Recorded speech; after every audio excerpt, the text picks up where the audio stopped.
she's just chilling, being herself, doing her thing.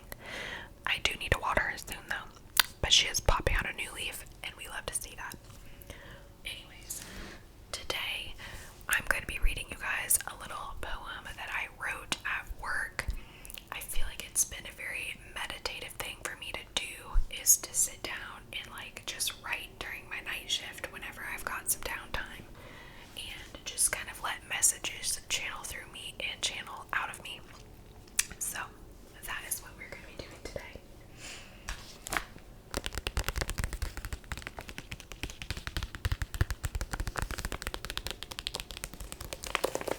So this binder right here is a binder that I take to work with me every single day in my little backpack, and it just has my paperwork in it, different things, my timesheets, whatever, just work shit. But I always, not always, this is a new development, y'all, but for the past couple of nights, I've started using the yellow lined paper at work and just going to town. So I have one piece back here called Lighthouse, and then I turned it into something called the Lighthouse and the Piano. So that's a little bit of a longer piece, and I will read that with you guys on another day, but today we're going to read one that I wrote Saturday night and then Sunday. So let's get into it.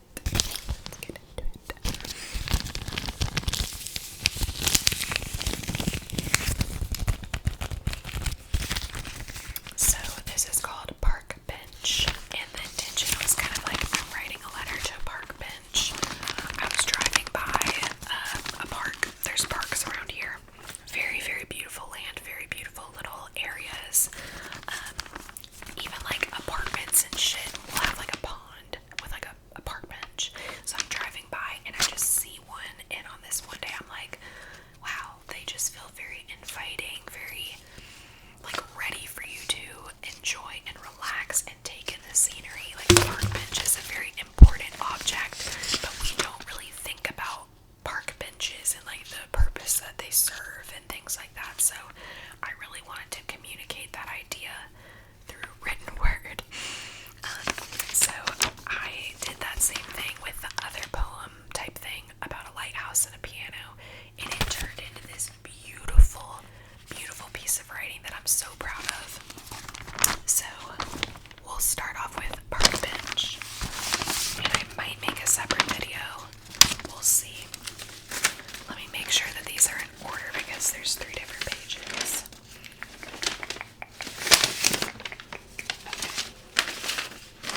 They 100% were out of order. I hope the crinkles aren't too loud.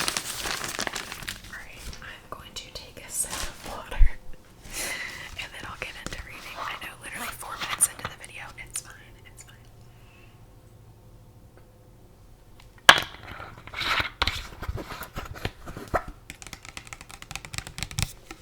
Okay. Park bench. You sit so still and patient. I quite admire that about you. You seem so open, so eager, kindly and sweetly yearning for the moment someone will come along and take a pause in their busy day to rest for a moment in your embrace. You have a good heart, you know that. You're there for people in their times of need. You're there when someone is tired and needs a place to sleep when there's nowhere else to go.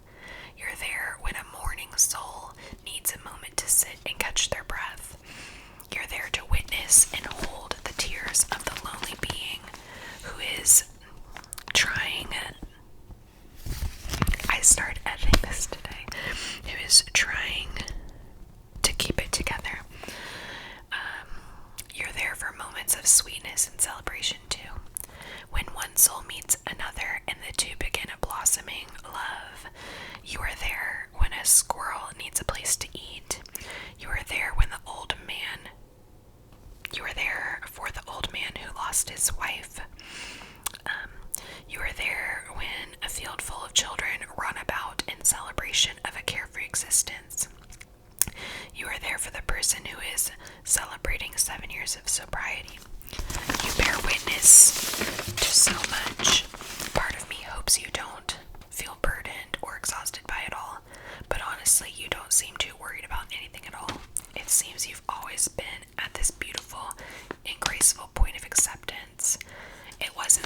had to work hard to arrive at.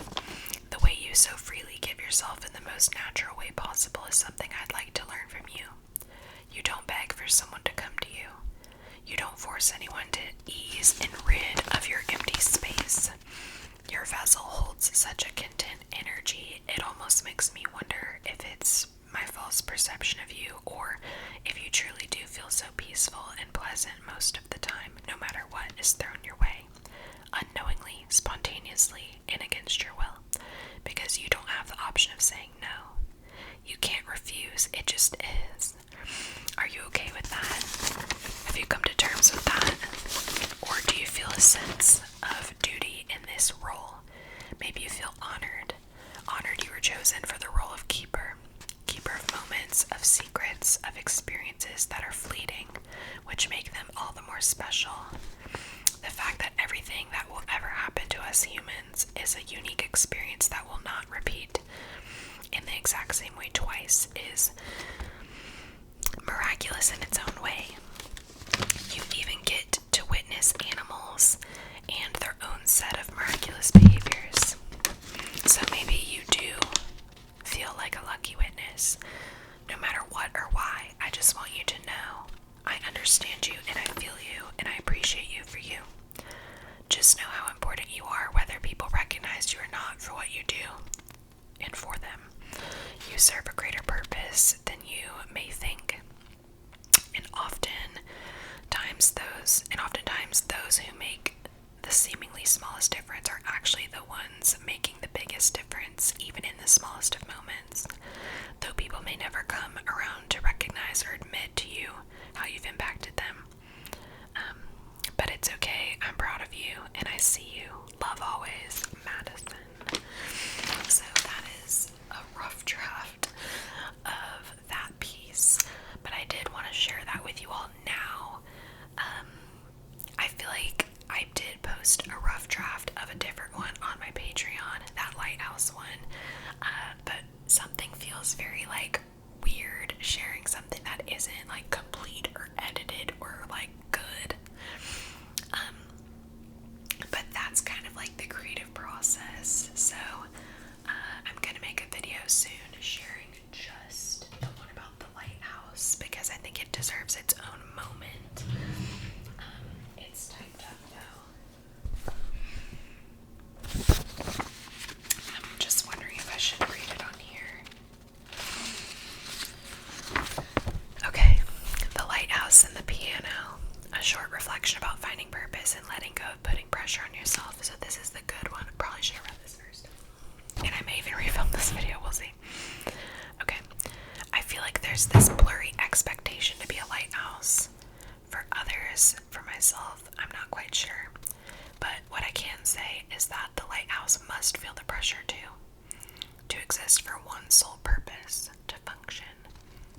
Maybe all things are silently suffering, begging for an outcome different than the one handed and assigned to them by the hand of fate, perhaps. Feeling stuck in a perpetual state, unsure of how to change its circumstances. The piano suffers too, for it exists only for one sole purpose, to produce a result, an outcome, sound. The human is the one responsible for breathing life into these inanimate objects, to make them work. The human is the one in control, not the object. The human must maintain, repair, and tend to the lighthouse in the same way the piano must be tuned, dusted, and played to serve its purpose. But what about the day the lighthouse no longer requires a keeper? Nobody to tend to her grounds and to her every need. The fate she faces is sitting still in stagnancy and wasting away all alone. She is tucked far off in the misty corner of the beach, abandoned. She once had someone to explore her every corner, walk on every stair, and inspect her with intention and care. There was a sweet level of symbiosis, whether either party was aware of it or not.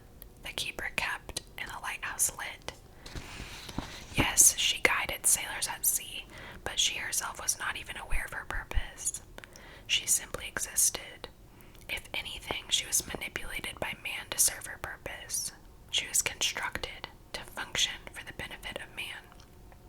It wasn't even something she picked for herself. So what does that say about me?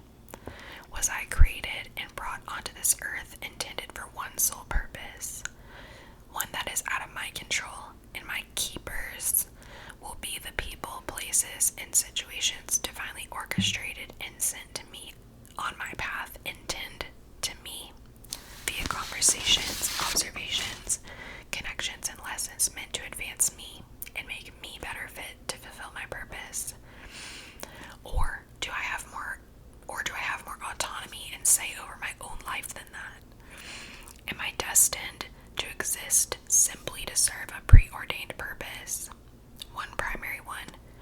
Or am I meant to fly more freely and coast and float and explore like the seagulls, not bound to a singular spot till the end of time? The freedom to dance and come and go as I please. The freedom to walk in and out shall I desire that path, to wander, to run, to hide, to avoid, and one day to return again if I so please, but without bounds. On one hand, it sounds suffocating thinking about never being able to escape one's destiny, to be chained to an inexplicable and unavoidable outcome for oneself. But on the other hand, there's a sense of foggy, lingering peace, softly whispering and tempting me to fall into its misty, magical, unknown spell, and to float among the water particles in the air, losing myself in the fog and fading away until I am no longer me. No more worries as they slowly dissolve into nothing. No more fueling the anxiety-driven, panic-stricken pursuit in fighting the inherent urge and desire to do something, be something, accomplish something. Do this and do that and everything under the sun every single day of my life until my last breath escapes my body and I finally fade into the fog anyways, running myself dry and thin just for the sake of having or fulfilling a purpose. So what am I so stressed for now? What's the point? Isn't that just a reckless act of me intentionally wasting my life away, letting myself succumb to situational forces outside myself, ones I have no hand in controlling or directing which way they go and how they function? I think it's time for me to relax, to stop constantly pushing and pulling myself around, making myself seasick, trying my damnedest to find answers, continually seeking, forever hunting, on the quest for God knows what. The treasure, like, what am I even looking for anyways? Aimlessly exploring has its appeal, but when the outcome is always endless exhaustion and empty-handedness, you have to step back and ask yourself, why the fuck did I step out and what did I start looking for in the first place? Makes you wonder, why did these silly humans feel the need to try so hard to find their purpose when there's a lighthouse and a piano that 9 times out of 10 are simply okay with just being? Boom. So that is it, you guys, for my poetry, whatever you want to call that, rough draft versus a final draft piece and kind of the difference. Please comment down below which one you feel like you resonate more with. Don't judge and critique how the other one's incomplete, just like the analogy and the feeling that you get from a park bench versus the other piece.